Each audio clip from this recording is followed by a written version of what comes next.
Show, coming to you from the Bank North Theater here at Central Cass. I'm Brent Nelson alongside Travis Lamar and head coach Tommy Butler. On tonight's episode, we previewed the Turtle Mountain game coming up on Friday, look ahead to some homecoming festivities, and we will recap the Junior High Jamboree down in Gwinner this past weekend. All right, so this last week we kind of had a unique situation, right? So first, congrats on the 17-0 win over Stanley. Thank you. First career win, good job. Yep. But really talk about what that off week meant for the team and for the coaching staff. Yeah, so for us on that bye week, I think really allowed us to kind of, get back into those fundamental things. It gives us the extra week of getting a little bit of preparing for Turtle Mountain, but you're obviously not going to put your whole game plan in a week in advance. So kind of getting that extra week of prep for them, and then also allowing us to get up there and go watch them as a staff. We got to go up there and go see them play, so that was good.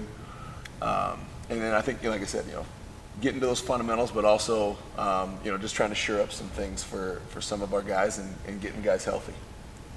So you kind of touched on it a little bit.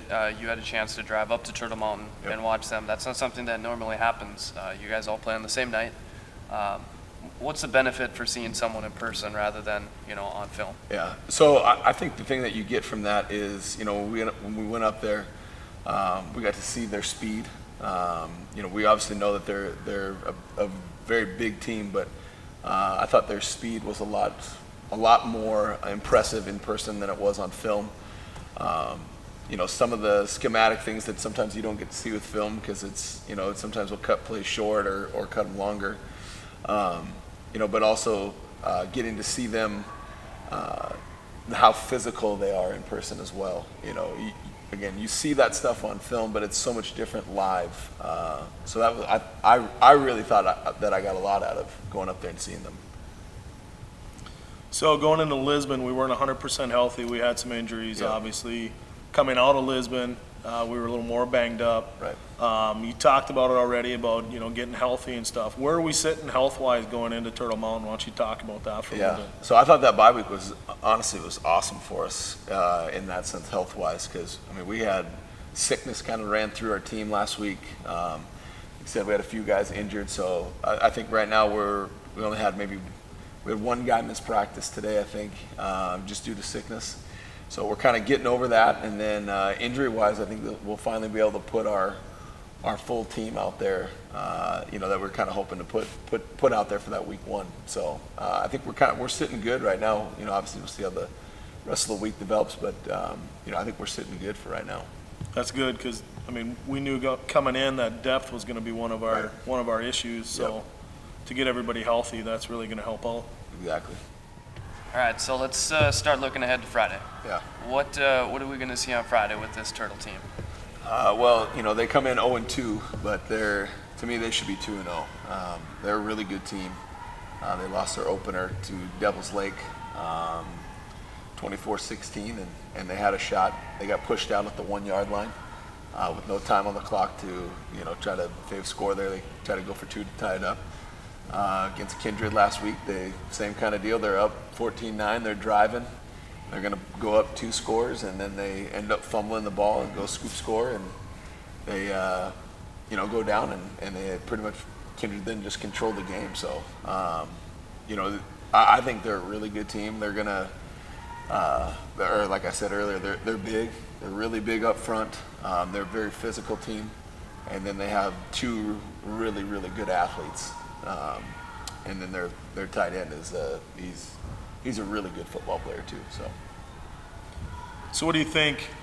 Each side of the ball, kind of tell us what you think offensively and defensively we need to do on Friday night to come away with the first victory. Yeah, I think offensively, I think what we need to do is just control the pace of the game. Limit our turnovers, and just give us a chance, to stay competitive throughout that whole game. Against Lisbon, we kind of had a few turnovers, and then we allowed them to kind of dictate pace.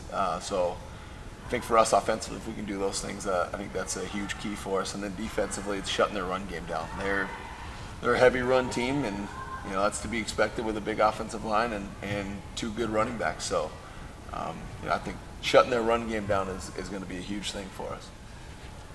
All right, so it's homecoming week here at Central Cass, and as a new head coach, there's got to be some challenges, obviously some positives, but what's homecoming like for a new coach here?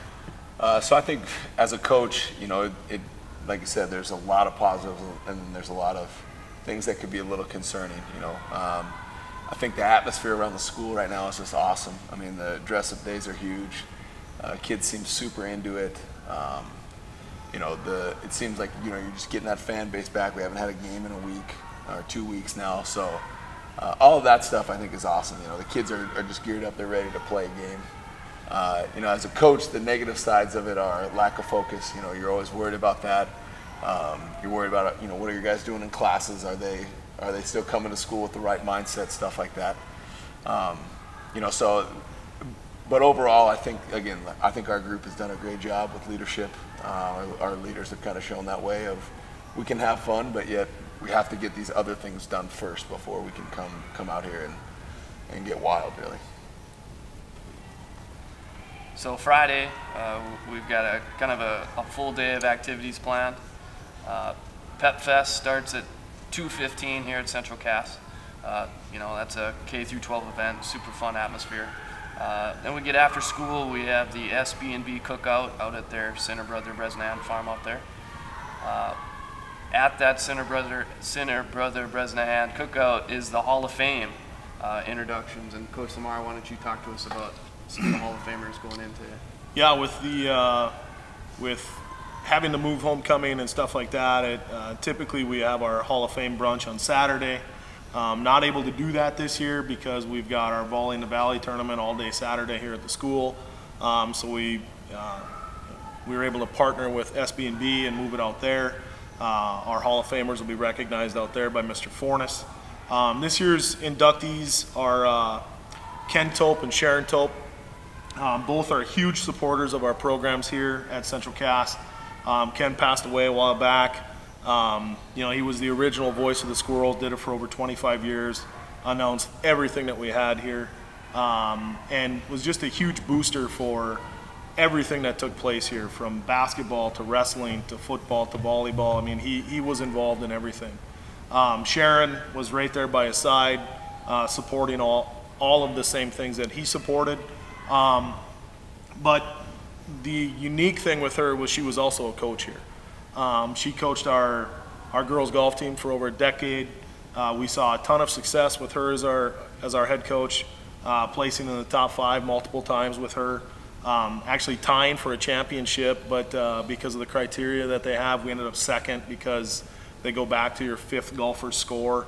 And the team we lost to ended up having a better score there. But tying for a state championship, ending up second officially, I guess. So really glad to be able to induct those two into the Hall of Fame. Great people, great supporters of Central Cass, and really looking forward to a great event out there at SB&B. One thing I will say is that if there is bad weather, the fallback would be here in the bus barn, like we did a few years back. So if we do have that and you're planning on attending SB&B, please take a look on the Central Cass website. We'll update that the day of the event so everybody's aware of what we're doing. All right, so I'm not sure if you guys are aware of this, but there was a huge football event on Saturday, in the state of North Dakota. I was lucky enough to be able to witness this thing. I think you guys were at least a part of it in one way or another. We're going to kind of flip the script here a little bit. We're going to let Coach Butler kind of ask the questions on this one and get into it here with Coach Nelson here. So the big event, obviously, as all of you know and all of us know, was the Junior High Football Jamboree in Gwinner, North Dakota. So Coach Butler, if you would, kind of kick it off and start grilling this guy since he's been grilling you all year. Finally. So, Coach Nelson, what was the setup for the scrimmage like down there? So we had 7th grade and 8th grade was split. They each got a 25-minute scrimmage, and they got 3 of them. 25-minute scrimmage, you spent 12 minutes on offense, 12 minutes on defense. You had a game off after each one of them. Just super great for, getting kids in quick reps and just getting a good chance to work on a lot of stuff. Right. I think, and you'd probably agree with this, right? I mean, how important is it for the reps for those kids down there? It's huge. I mean, our first game we played a combined game, so having 50+ kids trying to get into one game, right. It's challenging for sure. So having that chance to get 3 legitimate chances for them to get quality reps against kids their own age, their own size, stuff like that, just right. super helpful. What would you say is some of the biggest takeaways that you had from the scrimmages? I mean, it's just us as coaches being able to, see the kids in action more. I mean, you can see them in practice and whatnot, but just seeing them in kind of that live game rep, just to see, right. what do they give us? A lot of times in a game, you're not watching every guy. You're maybe watching your position group or something like that. Just kind of gives you a chance to kind of see the overview of everyone on that squad. What were some of the things that, like, who are some of the standout guys for you that you had down there? We've got a few.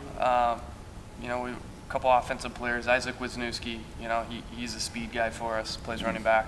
We're really working on him, just being a more complete running back, but man, he gets out in the open. There aren't many guys who are going to catch him. That's super exciting. Peyton Lamar, he's kind of a stud on defense. He knows where he's supposed to be. There's just no getting around that. He's a sure tackler. We love seeing that stuff.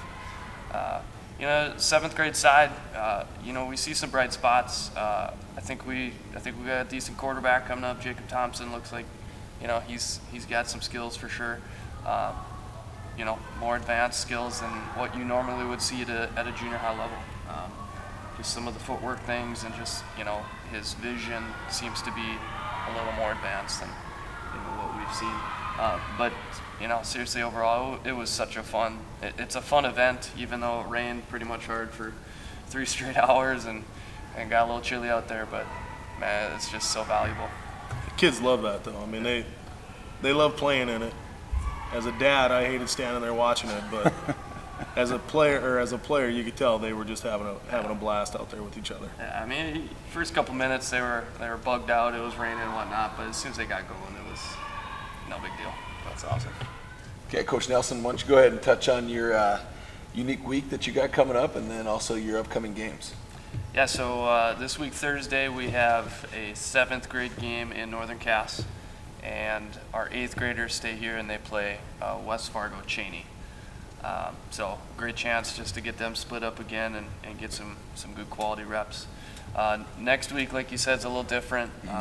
Our 8th graders go up to Wolfridge, so we do not have them all week. So, it really gives us a good chance to get that 7th grade group in, just kind of break everything down a little bit, get a chance to reach everyone a little bit deeper. So, someone maybe think it's maybe a negative, but we're looking at it as positive, just getting a little more time with that 7th grade group.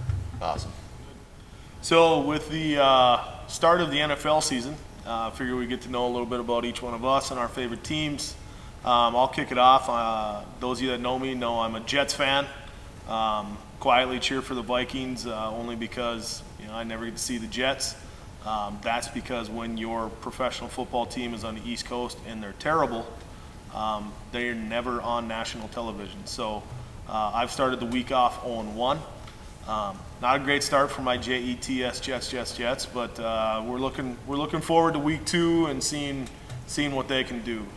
Coach Nelson, why don't you tell us about your terrible team? Yeah, I mean, I think it could be argued that my team had maybe the best week. Green Bay Packers, great showing on Thursday Night Football. They uncoiled one of the best defenses in the league.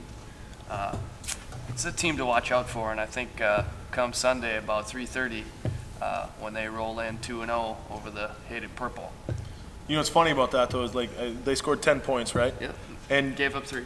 Yeah, and great showing for their defense against the poor offense in Chicago. But I would have thought with their new offensive coordinator, Aaron Rodgers, they would have scored more than 10 points. That's just not. You don't want to show everything on the first week. I mean, it's kind of slow played a little bit. And this is a big game coming up, so keep everything under wraps, do as little as possible, and still get the dub. Yeah.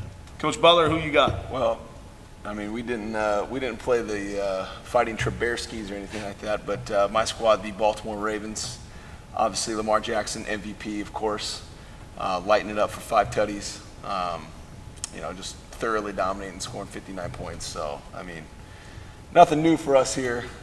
Been expecting that, so. But it was the Dolphins, and they're pretty terrible.